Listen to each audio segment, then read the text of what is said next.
అగజానన పద్మార్కం Gajanana మహర్నిశం అనేకదంతం భక్తానాం ఏకదంతముపాస్మహే. Srimata Telugu YouTube channel ప్రేక్షకులందరికీ కూడా నా హృదయపూర్వకంగా నమస్కారాలు. ఈరోజు మనం మేషం నుంచి మీనం వరకు అంటే ద్వాదశ రాశుల వారికి గోచారం ఏ విధంగా ఉందో తెలుసుకునే ప్రయత్నం చేద్దాం.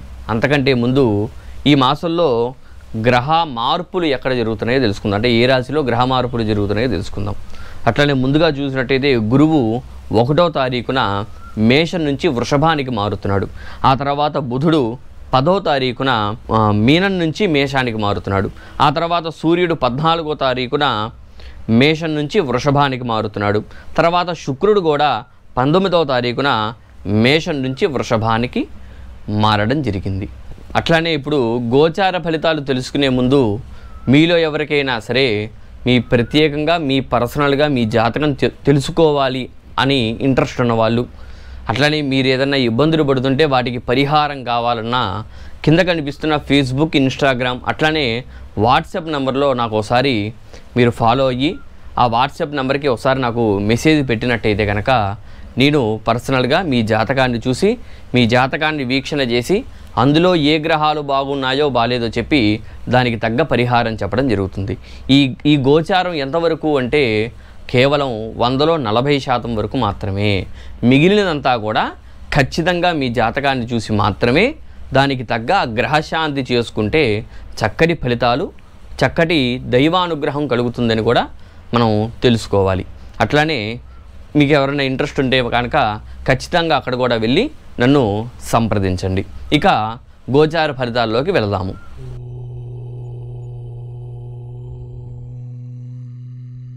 ఇప్పుడు వృశ్చిక రాశి వారికి ఎట్లా ఉందో తెలుసుకునే ప్రయత్నం చేద్దాం. వృశ్చిక రాశి వారికి చూసినట్లయితే లగ్నాధిపతి అయిన కుజుడు 5వ స్థానంలో ఉన్నాడు. అట్లానే శని 4థంలో ఉన్నాడు. అట్లానే 6వ స్థానంలో సూర్యుడు, శుక్రుడు, బుధుడు ఉన్నాడు. అట్లానే కలత్ర స్థానంలో గురువు ఉన్నాడు. అట్లానే లాభంలో ఏకాదశంలో కేతు సంచారం జరుగుతుంది. మొత్తానికి చూసుకున్నట్లయితే ముఖ్యంగా బాగున్నది ఏమిటయ్యా అంటే వృశ్చికం వారికి 1వ తారీఖు ఈ నెల మే 1వ తారీఖు నుంచి గురువు ఎప్పుడైతే కలత్ర స్థానానికి వెళ్తాడో శుభకార్యములకి ధనాన్ని ఖర్చు పెట్టే అవకాశం ఉంది. అంటే వివాహానికి కానీ, గృహప్రవేశానికి కానీ, శంకుస్థాపనకు కానీ ఇట్లాంటి శుభకార్యములకే చక్కటి ధనాన్ని ఖర్చు పెట్టే అవకాశం ఉంది. అట్లానే ధనాన్ని ఇచ్చే అవకాశం కూడా ఉందన్నమాట. గురువు చక్కగా యోగిస్తున్నాడు వీరందరికీ. గురువు అది కాకుండా ఏమయ్యారు, వీరికి ద్వితీయాధిపతి పంచమాధిపతి అయ్యాడు. ద్వితీయ పంచమాధిపతి అయిన గురువు సంతానాన్ని కూడా ఇచ్చే అవకాశం ఉంది. అంటే ఇక మీ జాతకాన్ని చూసి మీ జాతకంలో కూడా సంతాన స్థానం బాగుంటే కనుక ఈ మాసంలో చక్కగా ఈ సంవత్సరాంతం కూడా ఉంటారు. కాబట్టి గురువు వృశ్చిక రాశి వారికి సంతాన యోగం ఈ సంవత్సరంలో ఉందనే చెప్పాలి. తర్వాత వచ్చేసరికి పంచమంలో కుజరాహువులు సంచారం జరుగుతుంది. పంచమంలో ఎప్పుడైతే కుజరాహువులు ఉంటారో వీరికి సంతాన రీత్యానే ఇబ్బందులు ఉంటాయి.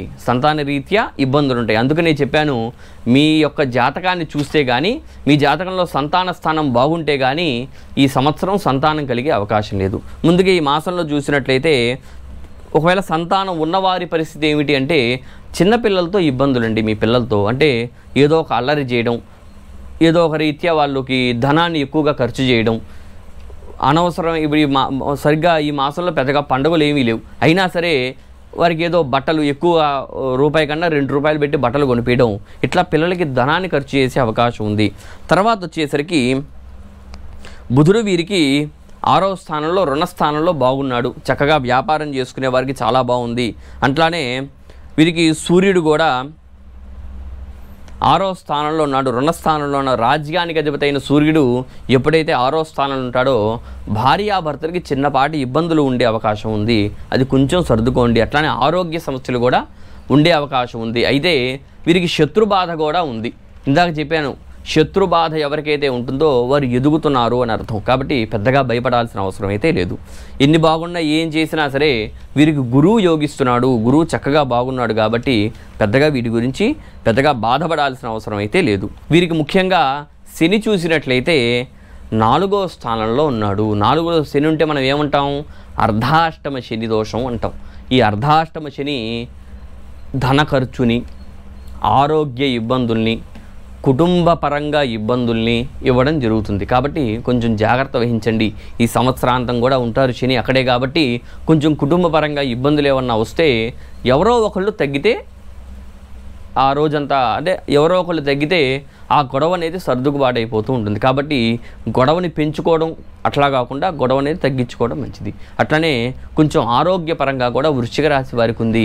వృత్తిపరంగా కూడా చిన్నపాటి ఇబ్బందులు ఉంటాయి శని వల్ల. కాబట్టి దీనికి ఇప్పుడు బాలేదు అని చెప్పుకుంటున్నాం, దానికి బాగుండాలంటే ఏం చేయాలంటే పరిహారం చేసుకోవాలి. చక్కగా సుబ్రహ్మణ్యేశ్వర స్వామికి ఆరాధన చేయండి, వెంకటేశ్వర స్వామికి ఆరాధన చేయండి. ఒకసారి ఈ సంవత్సరంలో కానీ లేదు ఒక 6 నెలల్లో ఒకసారైనా సరే, అంటే సంవత్సరంలో ఒకసారైనా 6 నెలలకి ఒకసారి 6 నెలలకి ఒకసారైనా అంటే 2 సార్లు అయినా సంవత్సరంలో ఒకసారి తిరుపతి వెళ్ళి రండయ్య అందరూ. ఈ వృశ్చిక రాశి వారు చక్కగా వీరికి శని ప్రభావం అనేది తగ్గే అవకాశం ఉంది. అట్లానే ఖచ్చితంగా ఏ దేవతకు ఆరాధన చేసినా ఏ దేవతకు ఆరాధన చేయకపోయినా సరే ముందుగా మనం ఉండాల్సింది చాలా ధర్మంగా ఉండాలి. ధర్మంగా ఉంటే అంతా బాగుంటుంది. అట్లానే వీరు శివారాధన చేయడం కూడా వీరికి అత్యంత అనుకూలంగా ఉంటుంది ఈ మాసం అంతా కూడా.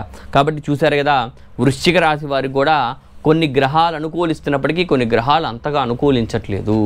కాబట్టి కొంచెం జాగ్రత్త వహిస్తే మంచిదన్నమాట. అట్లనే వృశ్చిక రాశి వారు మీ మిత్రులు ఎవరైనా ఉంటే, లేదు వృశ్చిక రాశి వారు మీ బంధువులు ఎవరైనా ఉంటే వారికి ఈ వీడియోని అయితే షేర్ చేయండి. అట్లనే వృశ్చిక రాశి వారికి ఈ మే మాసం అంతా కూడా ఏ విధంగా ఈ మాసం అంతా కూడా ఏ విధంగా నడిచిందనేది కూడా కింద నాకు కామెంట్లో చెప్పే ప్రయత్నం కూడా చేయండి. ఇక నమస్కారం.